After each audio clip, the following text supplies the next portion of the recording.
அற்புத வல்லமைகள் கொண்ட ஆத்மாக்களுக்கு ஆத்ம வணக்கம். இந்த பதிவு சித்தவித்தை பெறாத வெளி உலகவாசிகளுக்கும் அதே சமயம் ஆன்மீகத்தில் தீவிர ஈடுபாட்டுடன் இருக்கும் ஆன்மீக அன்பர்களுக்கானது. சித்தவித்தை என்றால் என்ன? சித்தவேதம் என்றால் என்ன? சிவானந்த பரமஹம்சர் யார் என்று தெரியாத பல ஆன்மீக அன்பர்கள் வெளி உலகில் ஆன்மீகத்தை தேடிக்கொண்டு இருக்கிறார்கள். இவர்களின் தேடலை பொருள் ஈட்டுவதற்காகவே சிலர் பயன்படுத்திக் கொள்கிறார்கள். ஒன்று தெரிந்து கொள்ளுங்கள் சகோதர சகோதரிகளே, ஆன்மீகம் விற்பனைக்கு ஆனதல்ல. பணத்தை கொடுத்து வயிற்று பிழைப்பிற்கான வாழ்க்கைக்கு தேவையானதை கற்றுக்கொள்ளலாம். ஆனால் பணத்தை கொண்டு ஒருபோதும் ஆன்மீகம் கற்க முடியாது என்பதை புரிந்து கொள்ளுங்கள். கட்டணம் செலுத்துங்கள், உங்களுக்கு மோட்சத்தை கற்றுத்தருகிறேன் என்று யாராவது கூறினால் அவர் போலியாவார் என்று புரிந்து கொள்ளுங்கள். அவரிடம் சென்று உங்கள் நேரத்தையும் பணத்தையும் செலவு செய்யாதீர்கள். ஏனென்றால் தந்தை சிவானந்த பரமஹம்சர் சித்தவித்தை பயிற்சியை முற்றிலும் இலவசமாக கற்றுக் கொடுக்க சொன்னார்.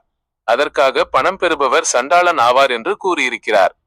ஆகவே இந்த சித்தவித்தை பயிற்சியை பெற சில சட்டத்திட்டங்கள் மட்டுமே உள்ளன. கட்டணம் என்பது எங்கும் கிடையாது. சித்தவேதம் என்பது சுவாமி சிவானந்த பரமஹம்சரால் அருளி செய்யப்பட்ட மோட்ச சூத்திரம் ஆகும். புனிதமான மறை நூல்களாக கருதப்படும் 4 வேதங்கள் உண்டு. 1. ரிக்வேதம். இது இயற்கை தெய்வங்களை போற்றும் 1028 சூக்தங்கள் கொண்டது. பிரபஞ்ச ரகசியங்கள் மற்றும் தத்துவ கருத்துகளின் தொடக்கமாக இது அமைகிறது. 2. யஜுர்வேதம். இது வழிபாட்டு முறைகள் மற்றும் யாகங்கள் செய்வதற்கான வழிமுறைகளை விளக்குகிறது. 3. சாமவேதம். இது இசை மற்றும் மெல்லிசைக்கு முக்கியத்துவம் அளிக்கிறது. 4. அதர்வண வேதம். இது அன்றாட வாழ்வியல் சார்ந்த விஷயங்களை கூறுகிறது.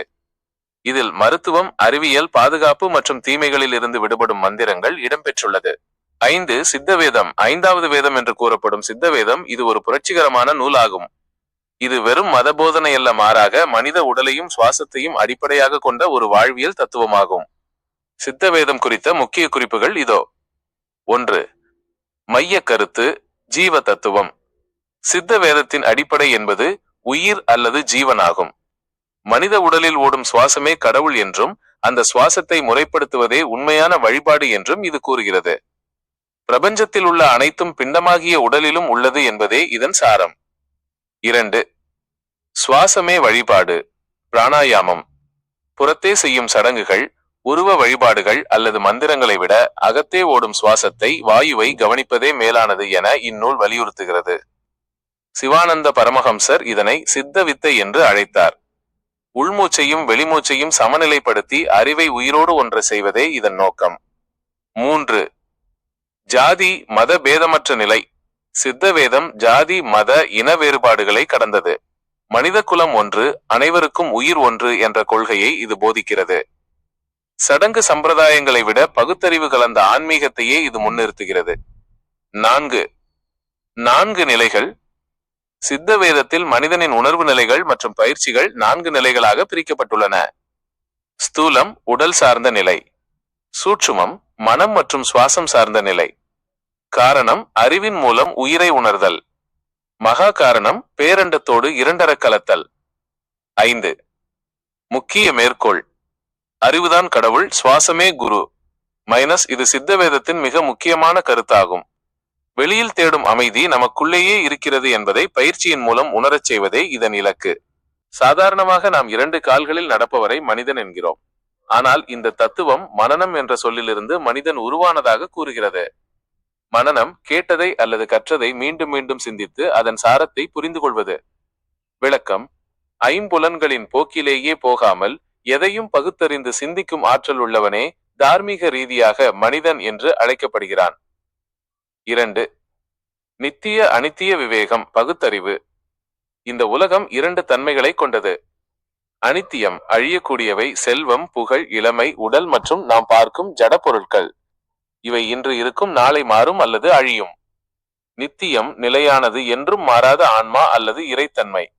செயல்பாடு: ஒரு மனிதன் எதற்கெல்லாம் கவலைப்பட வேண்டும், எதற்கெல்லாம் முக்கியத்துவம் தர வேண்டும் என்று பிரித்து பார்க்க வேண்டும். அழியும் பொருள்களின் பின்னால் ஓடுவதை நிறுத்திவிட்டு அழியாத உண்மையை தேடுவதே உயர்ந்த சிந்தனை. 3. சத்தம் என்பது என்ன? இங்கே சத்தம் என்பது வெறும் காதால் கேட்கும் ஒலி மட்டுமல்ல, அது மனதின் ஆரவாரத்தையும் குறிக்கும். ஏன் சத்தம் அழியக்கூடியது? நாம் பேசும் பேச்சோ அல்லது வெளியில் கேட்கும் சத்தமோ ஒரு வினாடி தோன்றி மறுவினாடி மறைந்துவிடும். அது நிரந்தரமானது அல்ல. அமைதியின் அவசியம். ஒருவன் எப்போது நிலையான உண்மையை, நித்தியத்தை உணர்கிறானோ அப்போது அவன் மனம் அமைதியடைகிறது. அங்கே வீணான விவாதங்கள், புலம்பல்கள் அல்லது ஆரவாரங்களுக்கு இடமில்லை. உலகில் காணும் அழியக்கூடிய விஷயங்களை பணம், ஆசை, கோபம் உண்மை என்று நம்பி ஓடாமல், எது என்றும் மாறாத அமைதியையும் உண்மையையும் தருமோ அதை நோக்கி தன் சிந்தனையை திருப்புபவனே உண்மையான மனிதன். அப்படிப்பட்டவன் எதற்கும் பதற்றப்பட மாட்டான். அவன் உள்ளம் அமைதியாக, நிசப்தமாக இருக்கும். அதாவது சிந்தனை முதிர்ச்சி அடைந்த இடத்தில் தேவையற்ற சத்தங்கள் அடங்கி தெளிவான அமைதி பிறக்கும். எனது அன்பு சகோதர சகோதரிகளே, சித்தவித்தை என்பது மீண்டும் ஒரு பிறவி எடுக்காத நிலையை அடைவதற்கான ஓர் அற்புத கலை. இது வெறும் பேச்சு அல்ல. இதற்கு சான்றாக தமிழ்நாட்டில் மட்டுமல்லாமல் கேரளா, ஆந்திரா, கர்நாடகா போன்ற அண்டை மாநிலங்களிலும் சித்த வித்தையை பெற்று பயிற்சி செய்த பல சித்த வித்தியார்த்திகள் இன்றும் ஜீவசமாதி நிலையில் அருள்பாலித்து வருகிறார்கள். இதற்கான ஆதாரபூர்வமான காணொளிகள் பல இணையதளங்களில் பதிவேற்றப்பட்டுள்ளன. நீங்களும் இந்த உன்னத வித்தையை பெற்று மோட்சம் அடைய முடியும். இந்த பதிவின் நோக்கம், இது ஒரு அறிமுக காணொளி மட்டுமே. தொடர்ச்சியாக சித்த வித்தையை பற்றியும் சித்த வேதம் குறித்தும் பல விளக்கமான பதிவுகள் வரவுள்ளன. முக்கிய குறிப்பு, நீங்கள் லைக், ஷேர், சப்ஸ்கிரைப் என்று எதையும் செய்ய தேவையில்லை. இந்த ஆன்மீக ரகசியம் அனைவரும் சென்றடைய வேண்டும் என்ற உயரிய நோக்கத்தில் மட்டுமே இது பகிரப்படுகிறது. உங்கள் சீவனை சிவனாக மாற்றுங்கள். ஆத்ம வணக்கம்.